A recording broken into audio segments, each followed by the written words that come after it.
Okay, in this video, we're going to see something pretty shocking, actually. We're going to see Marjorie Taylor Greene, and I can't believe I'm saying this, make a coherent and, reasonable argument.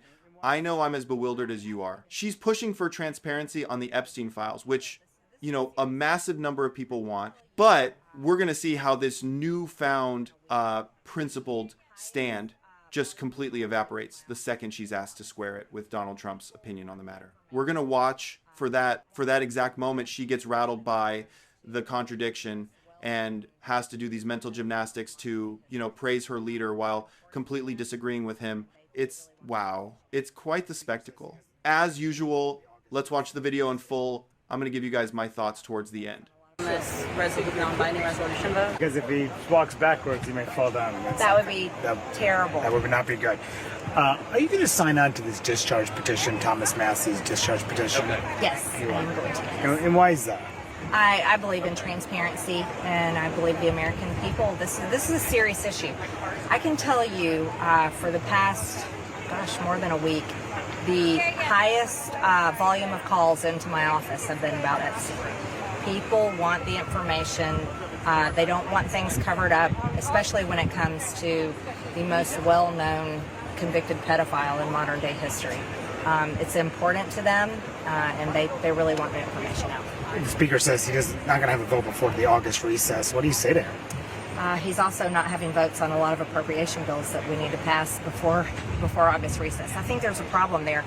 Speaker Johnson also didn't allow us to make amendments on the Genius Act last week that had a backdoor for a central bank digital currency and did not protect people's chain of custody when it comes to stablecoin and crypto. So there's a lot of things I would like to see Speaker Johnson do, allowing us to do our job, like introduce amendments, pass appropriations, which are important to our districts, by the way.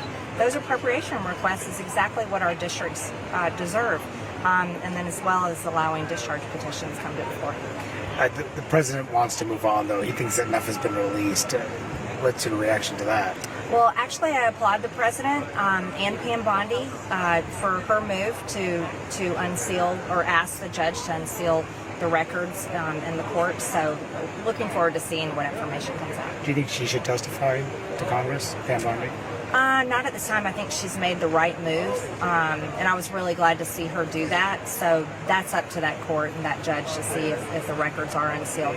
I think also important things is we're going to be coming up on a September 30th deadline, government funding deadline, and I think the Republican-controlled Congress should be passing appropriations, not another CR.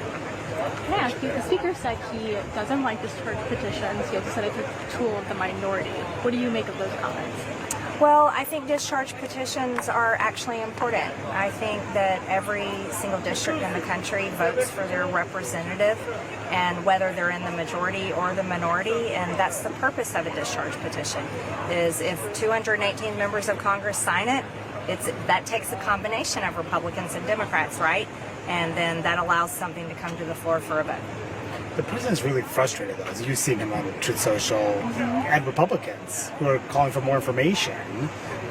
What do you make of his frustration? He said, calling Republicans weaklings. He said this is a Democratic hoax and the like.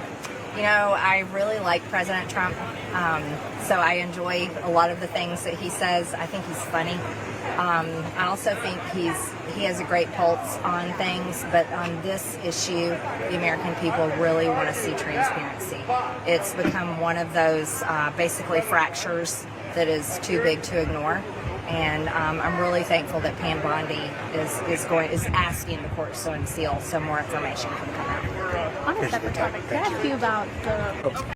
So, okay, you saw right there how she starts off sounding, I don't know, almost like a principled legislator, talking about transparency and the importance of discharge petitions. But the moment the reporter brings up Trump's frustration, she just immediately pivots to deflection and praise. I mean, it's a textbook example of her entire political worldview all in one answer. I guess my core thought here is that, yeah, Marjorie Taylor Greene is, for once, on the right side of an issue. But it just doesn't feel like it comes from any, consistent ideology about transparency or good governance. The whole thing feels like a populist performance. And the proof is just in how quickly she abandons that principled stand to avoid even the slightest, mildest criticism of Donald Trump. Let's break it down. She says, and I quote, "I believe in transparency."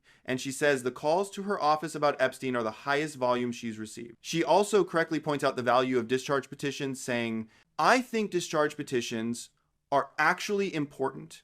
That's the purpose of a discharge petition, is if 218 members of Congress sign it." And honestly, you gotta give her credit. She's not wrong. This is one of those rare moments of clarity where she's advocating for a legitimate tool of democracy and reflecting what a lot of people want. I mean, for a brief second, you could almost mistake her for a serious lawmaker. But then the reporter asks about Trump being frustrated, calling Republicans woke weaklings and calling the whole thing a Democratic hoax. And this is where the mask just completely falls off. Does she defend her position? Does she say the president is wrong on this one? No, of course not. Her response is, wow, it's just incredible. I really like President Trump, so I enjoy a lot of the things that he says. I think he's funny. I also think he has a great pulse on things, but on this issue, the American people really want to see transparency. You see that? Notice the complete unwillingness to even answer the question. She doesn't address the hoax comment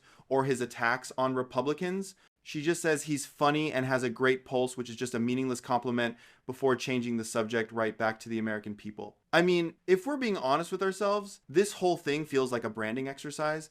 The actual principles, they just don't seem to be there. It's genuinely crazy to me that her argument is essentially, my boss thinks this is a stupid hoax and is angry that we're talking about it, and I think he's a funny guy with great instincts. Anyway, as I was saying, we need more transparency. I mean, the two ideas just cannot logically coexist in the same thought. And this is a perfect little snapshot, isn't it? A microcosm of the modern Republican Party.